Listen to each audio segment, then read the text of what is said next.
নমস্কার, আমি মঞ্জু ভট্টাচার্য। আমার গল্প পাঠ আসরে আপনাকে স্বাগত জানাচ্ছি।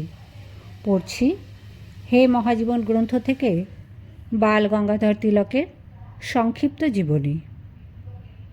1846 খ্রিস্টাব্দের 23শে জুলাই দক্ষিণ ভারতের রত্নগিরিতে এক অভিজাত ব্রাহ্মণ পরিবারে বাল গঙ্গাধর তিলকের জন্ম। তিনি দুর্দান্ত মেধাবী ছাত্র ছিলেন, আইনশাস্ত্রে প্রথম শ্রেণীর স্নাতক।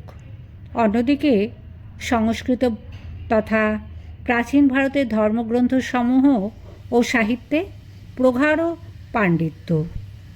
রাজনৈতিক দৃষ্টিভঙ্গিতে তিলক প্রথমাবধি চরমপন্থী। ইংরেজদের তোয়াজ করে সুবিধা আদায়ের তিনি ঘোর বিরোধী ছিলেন। এই কারণে সমসাময়িক কংগ্রেসি নেতাদের সঙ্গে তার বিরোধ লেগেই থাকত। কংগ্রেস থেকে বেরিয়ে এসে 1920 খ্রিস্টাব্দে তিনি কংগ্রেস ডেমোক্রেটিক পার্টি গঠন করেছিলেন। তিলকের চিন্তাধারা ও চরিত্রকে প্রভাবিত করেছিল স্বামী বিবেকানন্দ ও স্বামী দয়ানন্দের আদর্শ ও বাণী।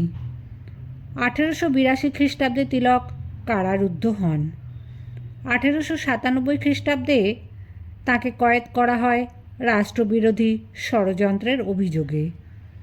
1908 খ্রিস্টাব্দ থেকে 1914 এই 6 বছর রাজদ্রোহের অভিযোগে তিলক মান্দালয় জেলে অন্তরীণ থাকেন।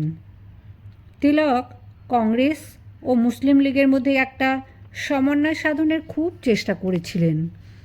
এই উদ্দেশ্যে 1816 খ্রিস্টাব্দে লখনৌ চুক্তি স্বাক্ষরিত হয়েছিল। অন্যদিকে বিনায়ক দামোদর সাভারকর, কৃষ্ণবর্মা প্রমুখ প্রখ্যাত বিপ্লবীদের সঙ্গেও ছিল তিলকের গভীর যোগাযোগ। তিলকের পরিকল্পনা অনুসারেই নেপালে বিপ্লবীরা বোমা তৈরির কারখানা করেছিলেন।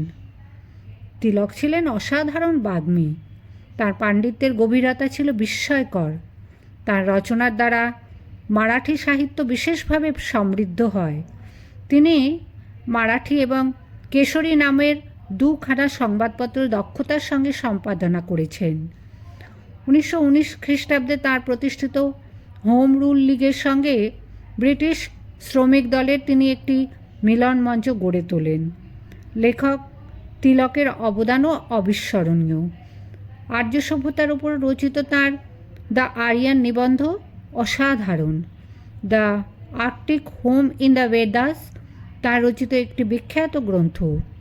তাঁর গীতা রহস্য গ্রন্থটি এক অমূল্য সম্পদ। 1920 খ্রিস্টাব্দের 1 আগস্ট এই মহান দেশনায়কের জীবনাবসান ঘটে।